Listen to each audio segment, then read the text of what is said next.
Hello everyone, and welcome to Let's Talk Real Estate with David and Company. I'm here today with my new coach, Alex Curry, who's just recently joined the team.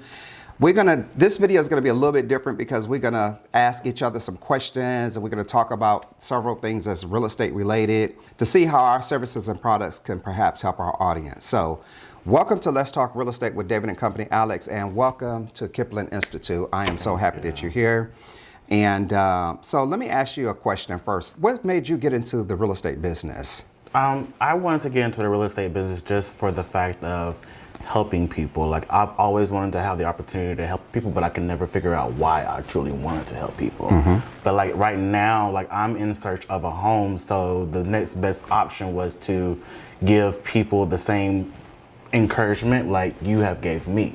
So that's why I wanted to do it in that way. Okay, and it's amazing that you say that, because one of the first things that I did when I started my real estate career was I was looking at all these wonderful people on TV. You had all of these, back in the day, these infomercials talking about how to invest in real estate and how to make all these millions and millions of dollars in real estate.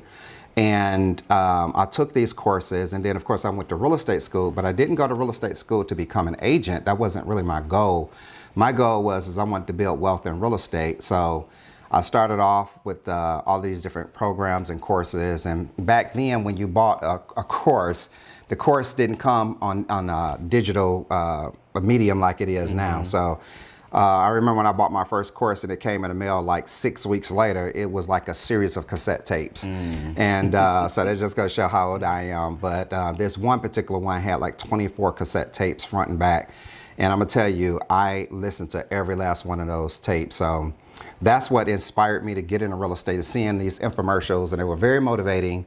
But we're gonna get a little bit more into that a little later. So you becoming a homeowner, are there any challenges or anything that's preventing you from becoming a homeowner right now that you can think of? Yes, my finances, my credit, just things of that nature are truly holding me back from gaining forward. Okay. So I'm a real estate broker, as you know, and I have a full service real estate brokerage firm, and helping people sell homes is very easy. I love doing that. One of the challenges that I find more so are people trying to qualify for financing, or like today we are in a seller's market. So that means there's far less inventory than there are available buyers. So people are having challenging issues finding affordable homes because, of course, when the supply is low and the demand is high, then the prices are going to be high as well. So I had to come up with some solutions with being able to do so. And I found, just like yourself, I enjoy helping people. But in my case, I enjoy helping people by providing them with the knowledge to be able to help themselves. And so I've taken all of these courses and things that I've learned back in the day, and there were some serious glitches with those. And so I've decided to rethink this whole thing. And it's that, you know, they tell you to think outside the box. I really thought outside the box when I created my programs. So even though I'm a full service real estate brokerage firm, my specialty is dealing with real estate drama.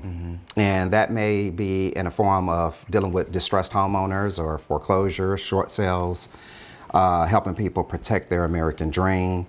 On the opposite side of that, I've created systems to be able to help people purchase homes in situations like yourself where the credit is kind of challenging, or maybe they not have the appropriate documentation to be able to qualify for financing, or 2 years tax returns of things of that nature. One of the common denominators that we all have in life is we must have shelter.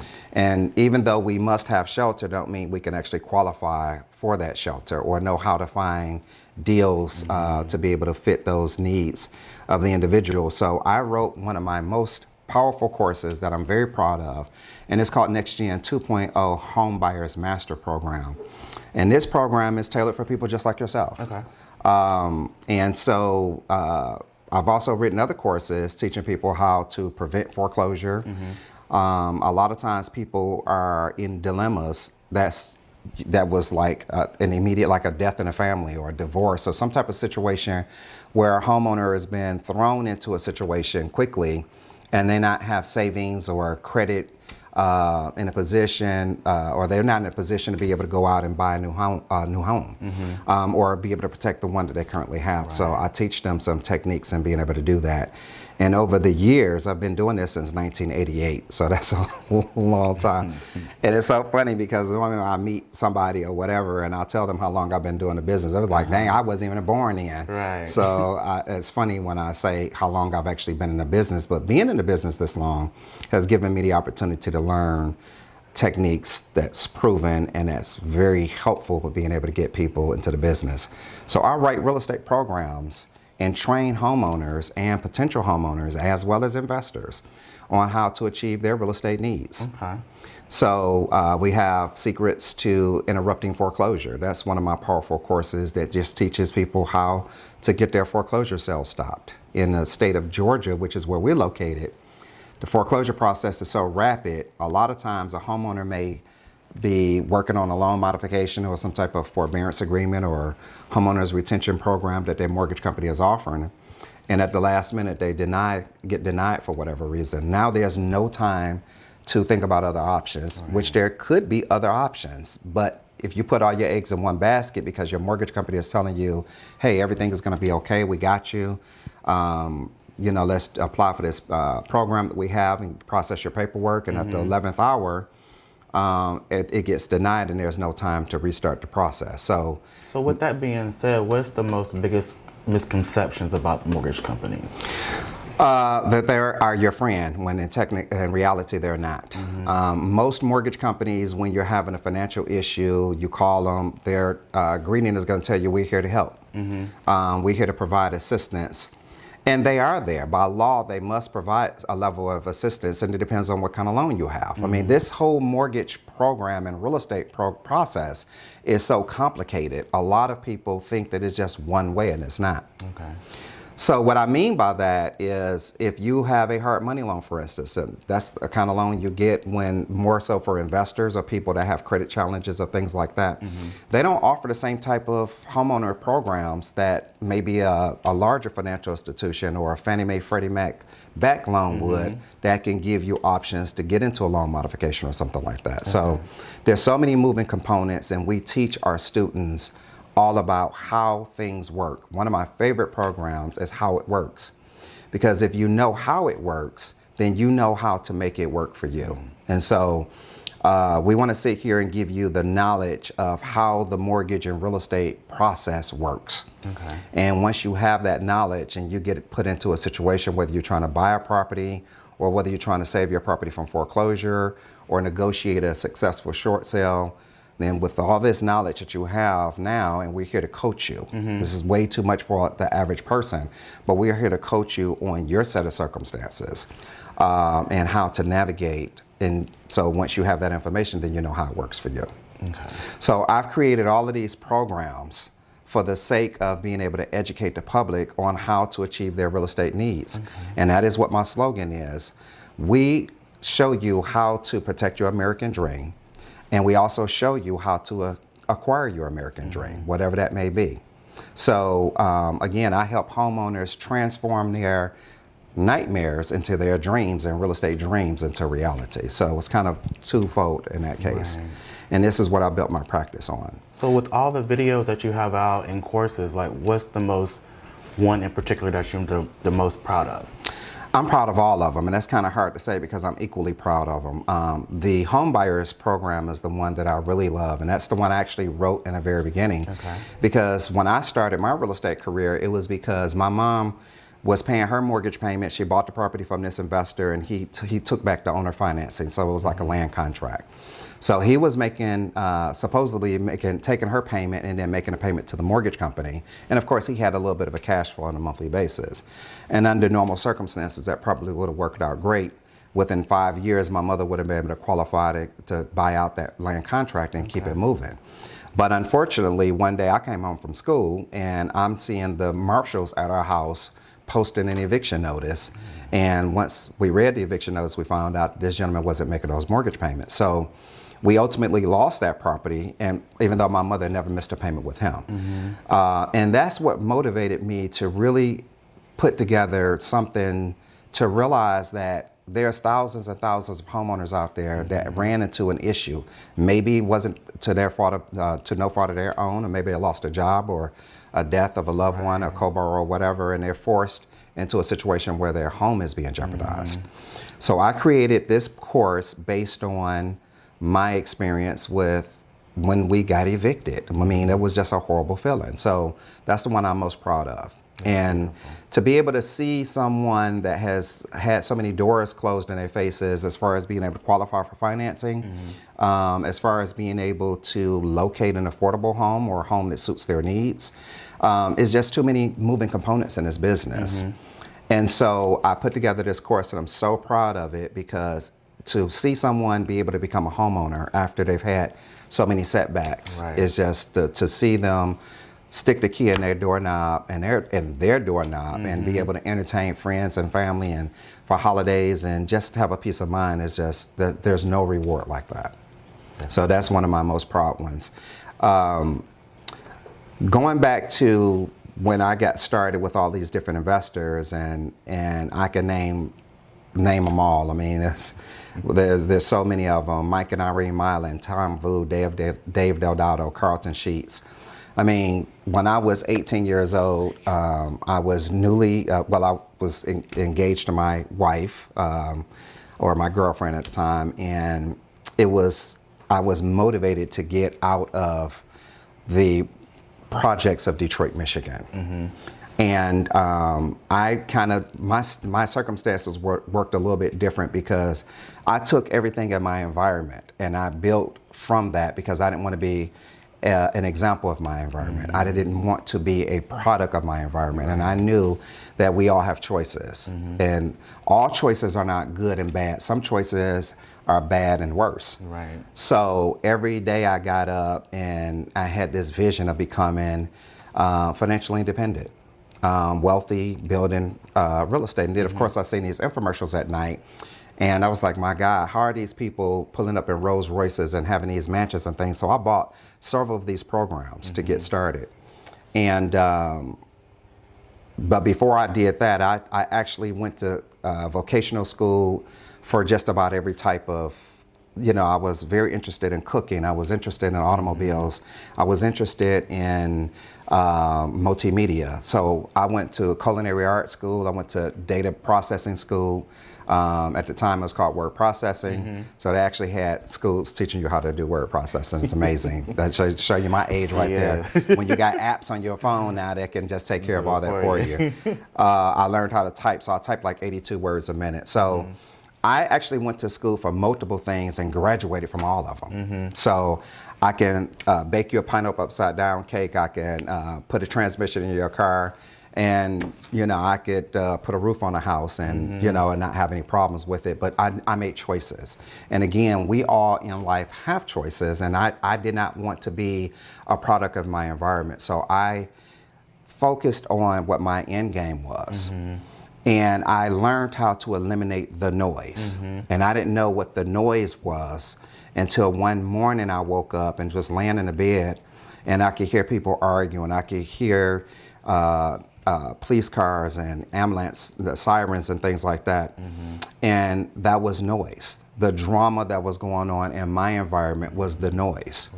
And once I was homed in on what I needed to, where I needed to go in life, it was easy for me to filter out the noise.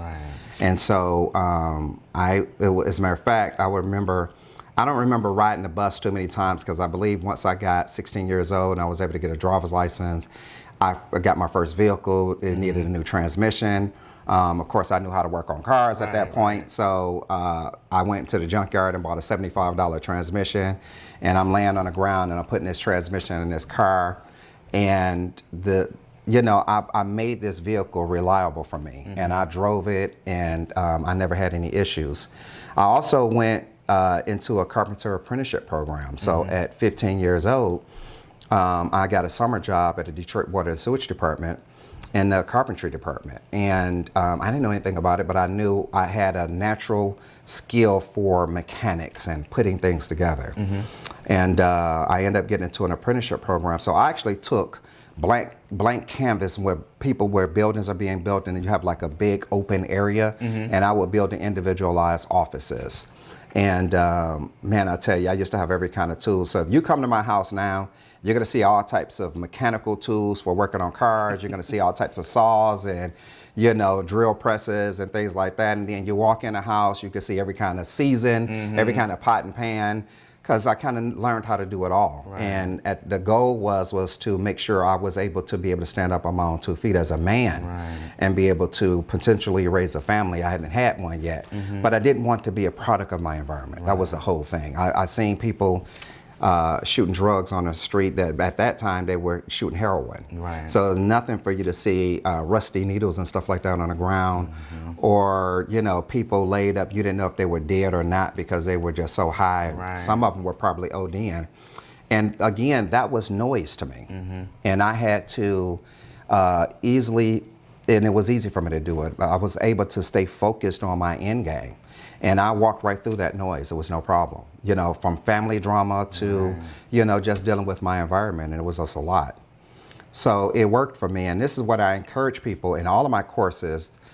There's levels of encouragement, because a lot of times people feel that they can't do something, or they may feel that something in life has impacted them to the point where they can't see past the issues that they're dealing with right now. Yeah. And people get depressed. People start drinking and using drugs and things of that nature, because they work so hard to get to a certain level, and all of a sudden something happens and all that is being jeopardized.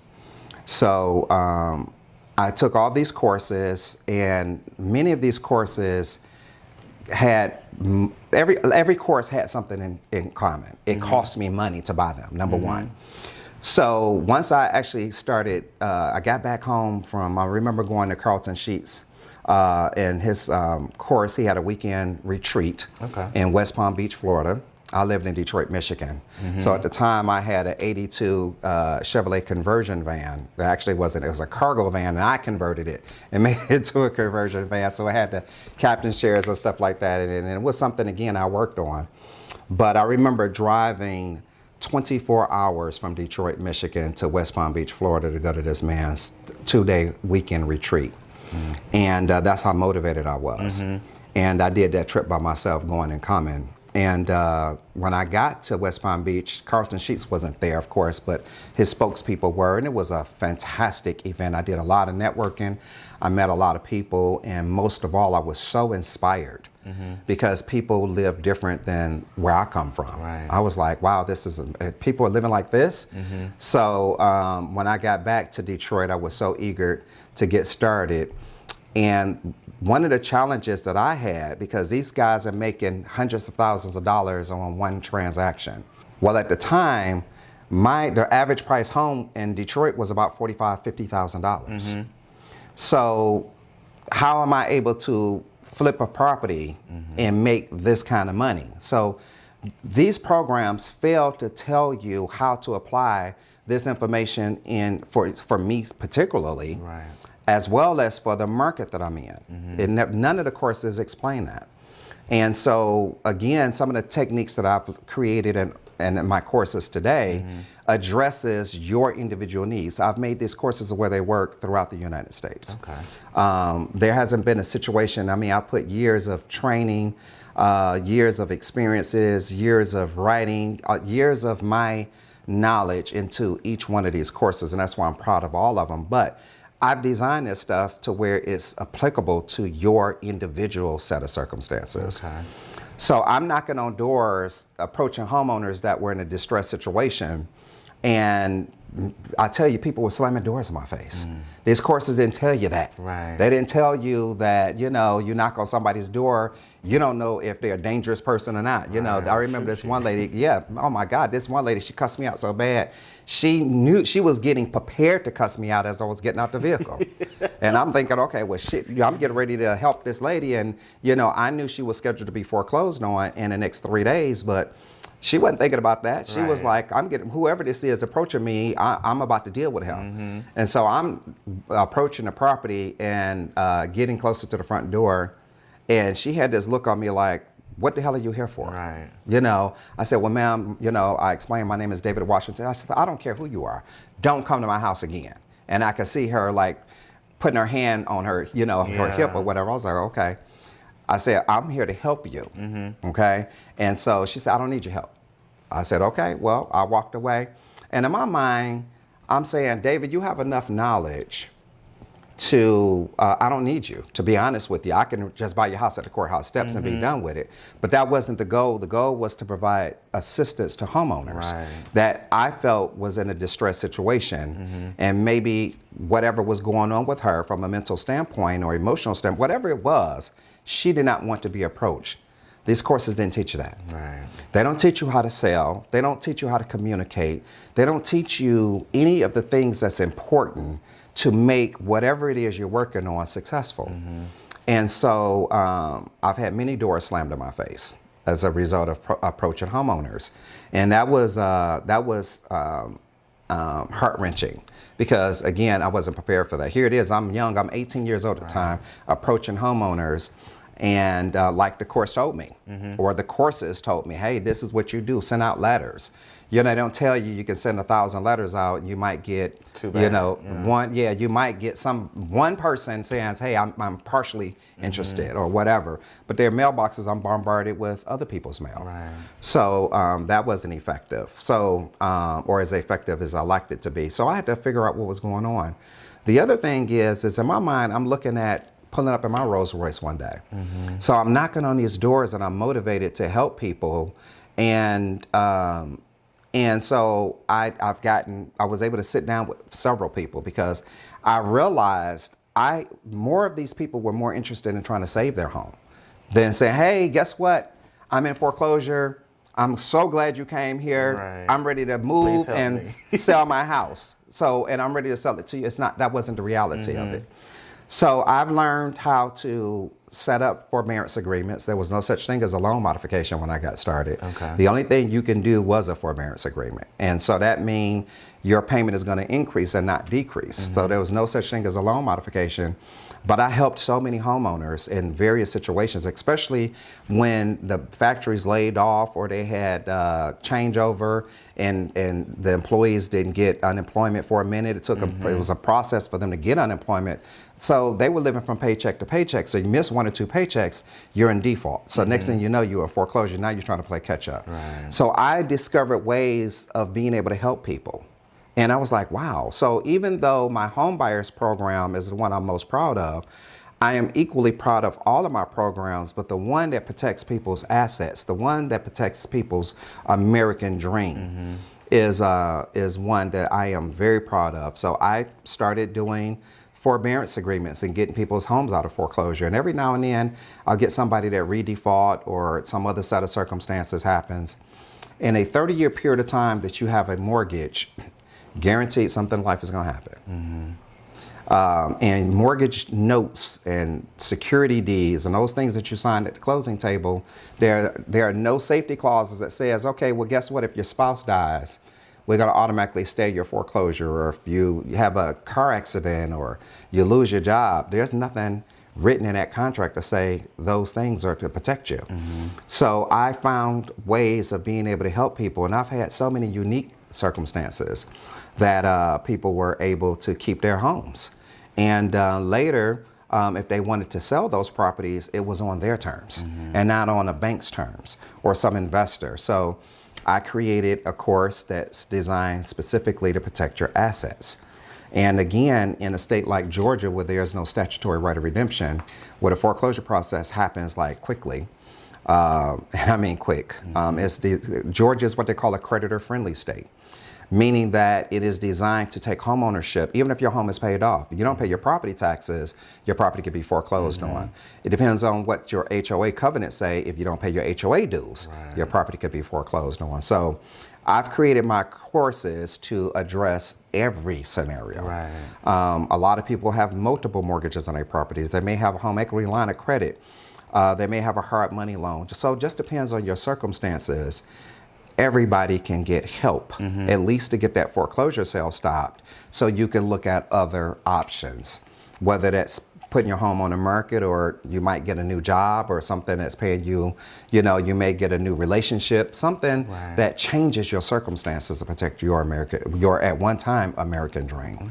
So that is one of the courses I'm very proud of. But I took all of my years of experiences. I never had, you know, a lot of people say I graduated from the School of Hard Knocks. I've never really had any hard knocks because I had what they call common sense. So if I see a curb there, I know not to step off that curb, you know, not without looking in both ways and things like that. So I never had any real hard knocks, but what I have had are setbacks. Okay. And you know what I've done? Just simply find another way around, you know, and get to the end game. Right. And so I kept that focus for all these years, and I was able to, once I got married, we had 2 kids, I was able to buy a new home at 20 years old with no job, with no verifiable income. Because I had that knowledge. Oh, it's very possible. I mean, I teach you that in my home buyers program. But to just kind of give you a hint without giving you the ingredients to Kentucky Fried Chicken, those are secret ingredients. But just to give you a hint of what's going on, I teach my students how to identify a situation and come up with solutions to that situation and to match a person's situation with your circumstances. And that's how it works. I teach you what these other courses are not teaching you. I teach you how to communicate with people, how to approach a homeowner to where that door is not being slammed in your face, how to say the first 10 words that's going to make someone willing to communicate with you and willing to negotiate with you. Being in foreclosure or having issues with your home are solvable issues if you know how to identify what those issues are. So a lot of homeowners don't want the help. They feel like they can actually like do them themselves. So when it does come time for foreclosure, they do freak out, but yet and still they're kind of scared to ask for help. So you just said 2 things. So I'm address both things. When a homeowner has a problem with being able to maintain their home, it's not that they don't want your help. They need your help, okay? Because this situation is getting ready to happen regardless to what you do. It depends on what you do is going to interrupt that process. Okay. So if you're a homeowner, you're facing a foreclosure situation or some situation that's making you what they call a distressed homeowner, then that's fine because we're going to give you the solution to be able to rectify that. Now, going to the other part of what you said, some people, homeowners, are afraid to ask for help. I don't think they're really afraid to ask for help. I think some of them are embarrassed more so, especially from friends or family that maybe have had this particular vision of them. Right. Or they may be afraid to get their neighbors or someone involved that actually has the ability to help. So I find that part of it true. And what I want my audience to know is it's okay to ask for help. It's okay if you're having an issue in life, because guess what? We all are going to have an issue in life. Every person in the United States, I say every person on this planet, but every person in the United States that's got to pay somewhere to live somewhere is subject to having a life's issue that's going to impact them in one way or another. I remember when I relocated to Atlanta, one of my very first real estate transactions was a celebrity baseball player. And he was making excellent money, have this fabulous property in Marietta, Georgia, but he was going through a divorce. And it was a hostile, nasty divorce. And so their American dream turned into a nightmare. And so again, my slogan is we take homeowners' nightmares and turn it into their dreams and real estate dreams into a reality. So their American dream is an absolute nightmare. He hated her, she hated him. I'm not sure what happened, but at the end of the day, the home was being jeopardized. And I approached them at the right time and I knew the right thing to say. And with this baseball player, what some people need to be aware of is sometimes it's okay to take a step back in order for you to move forward. So being embarrassed to ask for help or to even mention your situation to homeowners, to your friends or family members or your spouse or whomever, is a situation that a lot of people have. But this particular baseball player, he and his wife, I was able to say the right things to them, which motivated me to write one of my other programs called A Divorce in Real Estate. And I'm extremely proud of that program because It's about helping you preserve your real estate during your divorce. A lot of people are tearing each other's hair out. They're tearing each other, they look at, and what really motivated me really when I wrote this course is not just the fact that it's about helping people in a divorce situation, but the movie War of the Roses. You can't put a stick of tape down every bedroom. You can't divide the house. That's your side, this is my side. It just don't work, The reality of it is I'm about to take this butcher knife and throw it on, So the deal is, the section of this program that I am most proud of is called Shaking Hands All the Way to the Closing Table. So a lot of times when you're going through a divorce, one of the parties that's financially has a financial interest in the property has moved on. They're like, I'm done, I got a new life. The heck with this house, the heck with you. Of course they use more harsh words. The other person that's sentimentally attached is like, my life is coming to an end. Everything we this built, but I can't afford to stay here on my own. And so now the property goes into disarray. Here comes a foreclosure process. So my goal in this course, which has been extremely effective, is to help people preserve that foreclosure situation or preserve that house situation, whether it's delinquent HOA dues, property taxes, whatever the case is, that's making you a distressed homeowner. I'm showing you how to fix that. Right. Again, in life, it's okay to take a step back in order for you to move forward. As a matter of fact, it's almost mandatory in every person that I know of. They've had to take a step back in order for them to move forward. So in this course where I teach the process of shaking hands all the way to the closing table, you're liquidating this asset. This drama is no more. Right. A lot of times you're making money at the closing table. You have this foreclosure or whatever this financial burden lifted off of you. And I've seen so many people reconcile their relationships because they no longer have that drama on them. And so that's a course I am extremely proud of. But going back to what we were originally talking about in the baseball players situation, they wanted out. Property was in foreclosure. That's how I found it. He could afford that house. She probably could afford that property. But they were tearing each other's teeth out, with arguing and stuff like that. So when I approached them, I was able to utilize a couple of different techniques to get the foreclosure sale stopped instantly because it was a two-part process. Once we got the foreclosure sale stopped, I was able to present a cash offer to them because I had some investors. I was like, David, if you find a deal, I'm looking for a deal, and so I was able to find this deal. And I was able to acquire that property and sell that property in less than 30 days. And I walked away with $100,000, actually it was $105,000 profit on that one deal. And that's what motivated me to get into real estate investing. Right. Being a real estate investor do not always help people the way I have trained myself to help people. So it wasn't a matter of taking advantage of homeowners. It was a matter of being able to create solutions to whatever your real estate needs are. If you need to become an investor, you need to buy your first property, I got you. If it's you need to stop a foreclosure so you can look at other options, I got you. Right. If it's you're trying to sell a success or have a short sale and have a successful closing, I got you. I have 3 versions of my short sale course: one for the homeowner, one for the real estate agent or the real estate professional, and one for the buyer. Okay. They all play very different roles in the short sale process. And a lot of people absolutely hate short sales. I absolutely love them. So again, almost the way I was kind of tailoring myself to get out of those projects in Detroit, Michigan, I looked at issues and problems and drama, and I found my solution.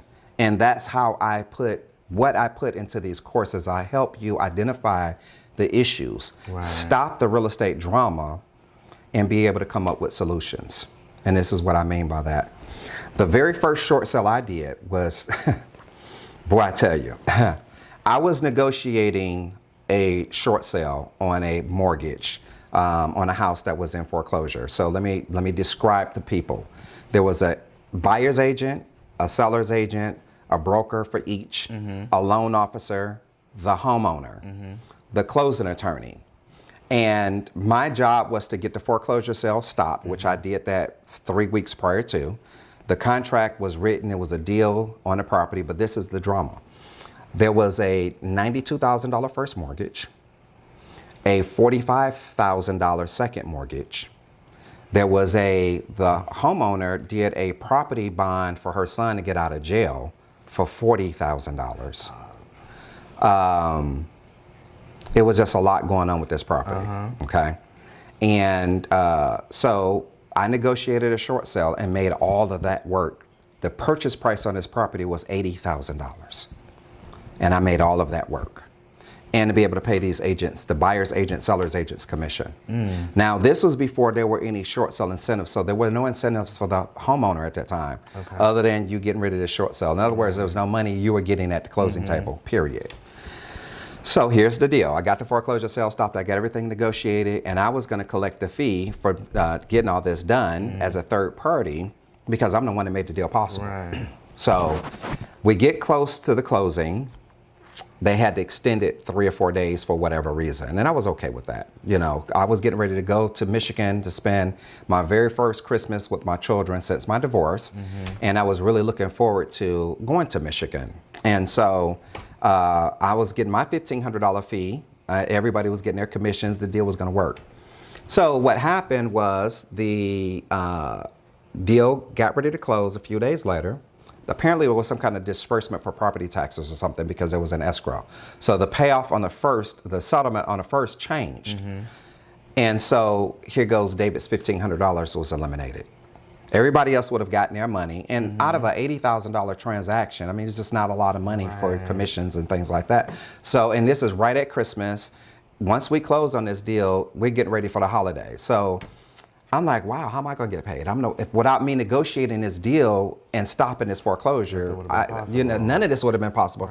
So I'm expecting everybody to say, hey, we'll give you $200 or something. And the reality of it was they just didn't have enough money on the table to do that. So what ended up happening is the closing attorney called me. It was part of the arrangements for me to hand deliver the monies to for the property bond for Fulton County Sheriff's Department. So I came there, picked the check up. I did get that negotiated down to $15,000 because it was 2 different property bonds, and one of them had already been dealt with.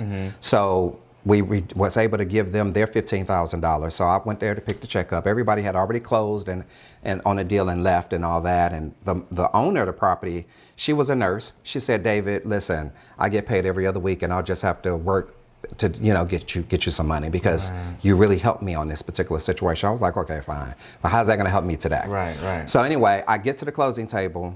I go and pick up the check from the closing attorney. I drop it off, Fulton County Sheriff.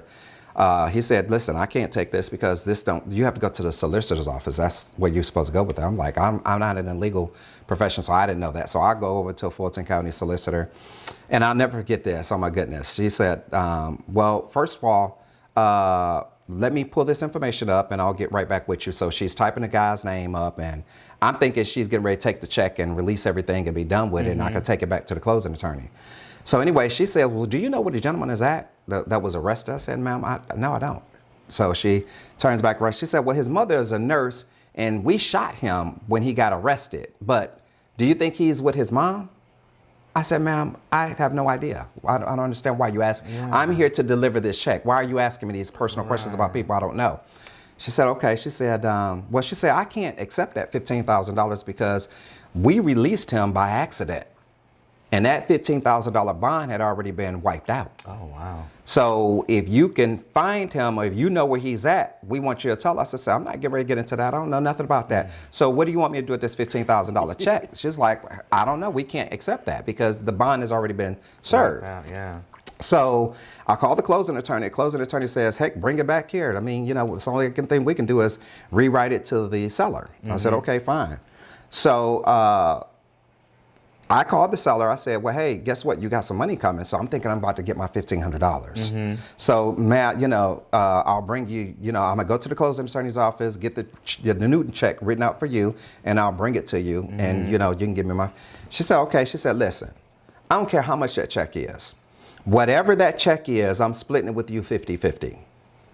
I said, oh, 50-50. Hello? I said, okay. So I took the $15,000 check, and the attorney wrote the new $15,000 check. I went and picked this lady up, from her job. We went right over to the bank.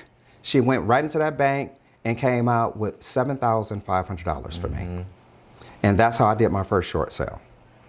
And so even though there's a lot of drama that's involved in these short sales, I love it, because the more drama that goes on, and again, if you understand how this stuff works, then you know how to make it work for you. I know how liens are attached. I know who has the authority to negotiate and who don't. Who has the ability to say, I can accept far less or I won't accept anything.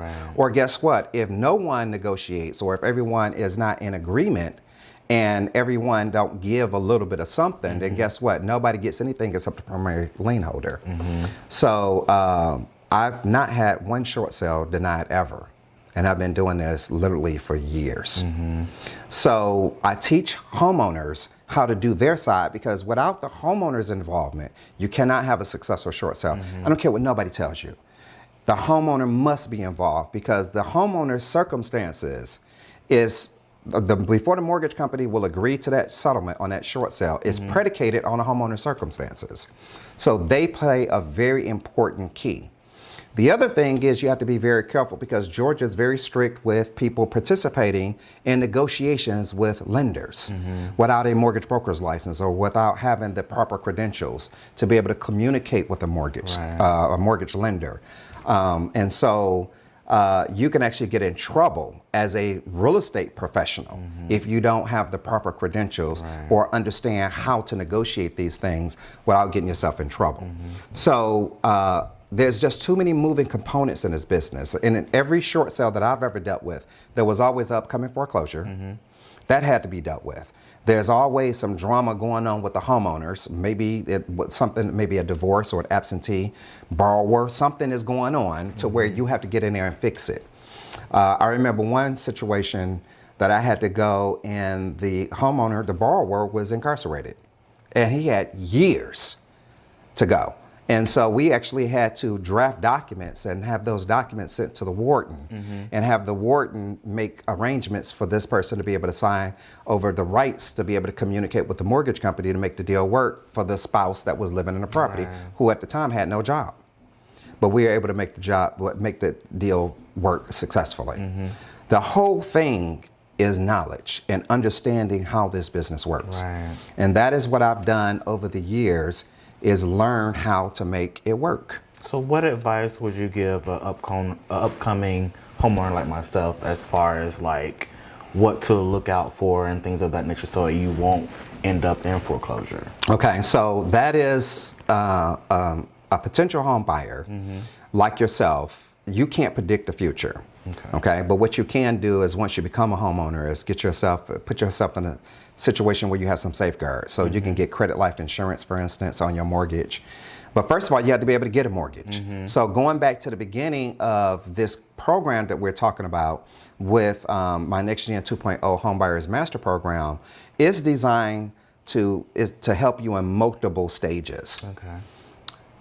And what does that mean exactly? So the first stage is evaluating what your income and your financial ability is right now and in the immediate near future. You said you had some issues with your bills and credit and stuff like that. Okay, so we teach you how to evaluate that. See what can be paid off. See what can be negotiated. Because at the end of the day, your good credit is vital. It's just not vital right now. Okay?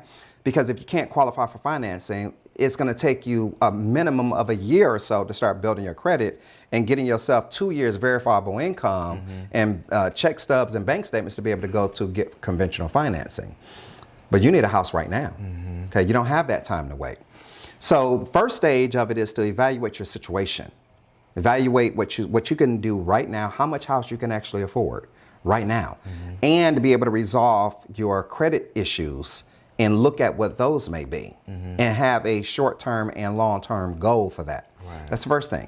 Second thing is being able to understand your needs versus your wants.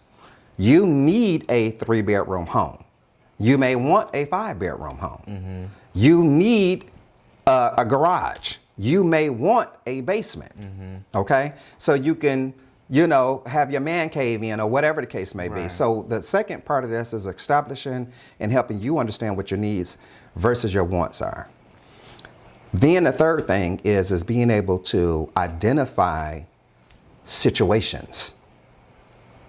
Because you are a distressed homeowner do not necessarily mean you're motivated to sell your home. Because I might have some financial issues right now, and you knocking on my door don't mean I'm ready to sell my house to you. Right. Okay? That's the last thing I'm ready to do. Okay? So I teach you how to identify individuals' situations and then come up with solutions to make it match your circumstances. Right, That's okay. what this whole thing is all about. And that is the most powerful section of this course. Regardless if there's low inventory on housing, regardless to if the interest rates are sky high, regardless if you have good credit, regardless if you have verifiable income, this course addresses all of those issues. Again, the difference between my courses and courses that I've taken in the past, I'm not interested in building my wealth on selling you information that sounds so good and looks so amazing. I got this big, beautiful, fabulous house that I'm selling you on, which is something I'm using as a video prop, or some big fancy Rolls Royce or whatever the case may be that I borrowed from whomever, or you can rent exotic cars these days very easily. This is not what this is all about. This is about making real solutions work for you. And how to identify what issues may come up and how to handle those issues. The correct way. The correct way. And being a real estate broker, there's only one way we're going to teach you how to write your contract getting into your property. And we're not going to actually waste your time with that. I mean, you can write contracts to where everybody benefits at the closing table. And that's the whole thing, is making it where everybody benefit. Going back to that short sale scenario that I told you with the property bond, everybody had to give something. However, the first mortgage company realized that, heck, even if we foreclosed on this property, there's not enough equity in this property, because this is during the time that property values had depreciated, coming out of the housing bubble of the early 2000s. This property was one of the ones that somebody got a high loan on because at one point it was artificially inflated in value. But at the time the property was sold, the reality of it is those numbers were all upside down. And so I was able to take that type of situation that the typical real estate professional would have walked away from, because the first mortgage wasn't enough to pay off, the selling that property wasn't enough to pay off the first mortgage, let alone that other stuff. So the whole thing is being able to approach someone's situation, but you already know what the situation is, and you know how the situation works, you know how the process works, because I'm teaching you that in this program, and you get a chance to know how to make it work for you. That's what this whole thing is about. And I put that kind of energy in all of my programs. And on top of that, you may be a truck driver. You may, you may not have been an overachiever in school or something like that, where you can understand this information. I write this information to where it's easily understood. But this is not what you do for a living. You don't have 5 or 6 hours a day to go and knock on doors and research, and you don't have that time. So guess what? I've trained people like you as a coach to be able to help homeowners and potential homeowners walk through these processes step by step to get them to the end result. So this is what I am most proud of, is being able to make this applicable not only throughout the United States, but also to individuals' circumstances and situations. Nice. I love So this is what this whole thing is about. And again, like I said, these real estate investors, they were making millions. I mean, I spent thousands on my own just buying books and courses and products and going to weekend retreats and things like that. And out of all these people that I've seen on TV, I never met any of them in real life. It just didn't happen. And I remember the Charles J. Gibbons organization, they came to Detroit and gave a big one-day free real estate event. I mean, it was hundreds of people in there. And at the time, I opened up my office, and I'm already providing foreclosure services to homeowners because so many doors were slammed in my face. And here it is, I'm not able, I'm flipping houses, but I'm not able to flip them like these folks were talking about on these programs and courses. Even though the foreclosures were there, even though the divorces, all of the distressed people were there, but they didn't teach me how to make their information work in my market. Right. That was the missing component. And I don't think they do that to this day. So I remember the spokesperson was going around, whomever the person that was giving it, and it wasn't Charles J. Givens, it was somebody else. And they were walking around and they stuck a microphone in my face and said, "Hey, tell me what you do for a living." And I'm like, wow, I can't believe they put me on the spot like that. I'm this little young, 19-year-old kid, and they just, I don't know what they thought I was going to say, but I had told them about my experiences. And I opened up my office in downtown Detroit. And this business was all about helping homeowners and how we help them. And I tell you, that's how I ended up getting to Atlanta, because I had maybe 40 people in line wanting to meet me and talk to me, because I guess I gave the wrong answer. They didn't think that I had this kind of knowledge and this kind of experience at 19 years old. And I never forget, I even got an invitation to become a job opportunity to actually work for his organization, to be able to do what these folks were doing, and that's selling information for them. I'm like, I'm about to get, I'm newly married, because I had just literally was 19 years old, just turned 20. I got married shortly after that. And there was just no way I can do that. I have a new business. I got it going on, basically. Right. Had my little Jerry curl and stuff. Back in the day, I had it going on. Shoot. So I was like, no, I can't do this. But and then my wife was pregnant at the time. So, man, I just was like, no, I'm not able to do that. So I ended up meeting like this one particular couple, and that property that I purchased in Marietta, Georgia, with that baseball player, it took them 3 days to drive here. It was an old elderly couple, I'll never forget it, and they partnered up with me to purchase that property. I walked away and made $105,000 profit from that deal, and it was an excellent situation, and I've been flipping properties ever since. And so the whole deal is everybody's situation is not meant for you to personally understand it. Right. And because people don't personally understand what someone is going through, if you don't know how to navigate that, you can kill a deal. But if you do know how to navigate it, you can make it work. You can do some powerful things. And going back to that lady, I knocked on her door and she was like ready for me to get out my car. I was like, I don't know who you are, but you knocked on her. You come into the wrong house. Everybody don't want your help. Right. Okay. And that's okay. From my experience, and at one point when I started writing my materials, I was thinking that, people aren't, we're not in the same real estate market. You got computers, you got smartphones, people are becoming more and more knowledgeable. So you're not going to have as many foreclosures going on. You're not going to have as many divorce cases going on. You're not going to have a bad economy. You're not going to have all of these ingredients that makes a homeowner distressed and needing assistance. It's the exact opposite. It's worse. So just in metropolitan Atlanta, we have hundreds of people that are scheduled to go to foreclosure on a monthly basis. Just in metropolitan Atlanta. We're not even talking about throughout the United States. And metropolitan Atlanta is actually considered Georgia period, is considered a good state to go and relocate to, because there's a lot of jobs here. Right. But we still have an exuberant amount of foreclosures. And that's just really kind of anywhere.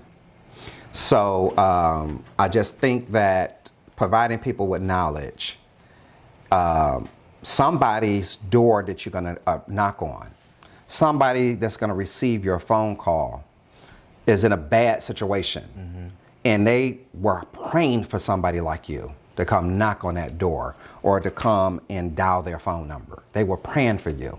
And this is what we teach you in this program, and we coach you along the way, is how to recognize those kind of opportunities and what to do with them once you recognize them.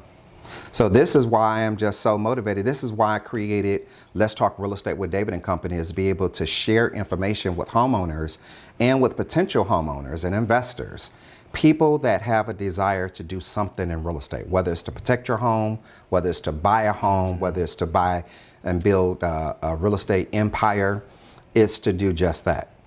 And so this is why I've created these programs, and this is why I do Let's Talk Real Estate with David and Company. That's a lot of information, David. Yeah, I'm not sure how long we've been talking, but clearly you can tell I love what I do. Yeah, you really and do. It's beautiful. And I can just give you story after story after story. I mean, this is our reality. This is nothing. You can't make this stuff up. Right. And but at the end of the day, you know, when my mother lost her property, we didn't have someone to go to. We just had to move in with my aunt. And of course that didn't last very long because the two sisters didn't get along. But the whole deal is I had to be motivated to eliminate the noise. And life is a bunch of noise. And you have to know how to turn that chaos into a laser beam getting you directly through all of that. You don't have time to go around it. You don't have time to go under it. You're making your journey longer. Right. But to be able to cut right through it by eliminating the noise and focusing in on your end result, whatever that may be. I love that. And that's, again, why I enjoy doing what I do. So, Alex, thank you so much for having this sit down with me and listening to me talk. Thank you for having me. And I really appreciate it. For my audience, thank you for tuning in to Let's Talk Real Estate with David and Company. These are the types of things that we're going to be talking about. It's all about educating. It's all about helping people grow. It's all about protecting the American dream. So my slogan is, as I transform homeowners' nightmares into their dreams and real estate dreams into a reality. Thank you again for tuning in to Let's Talk Real Estate with David and Company, and you all enjoy your day.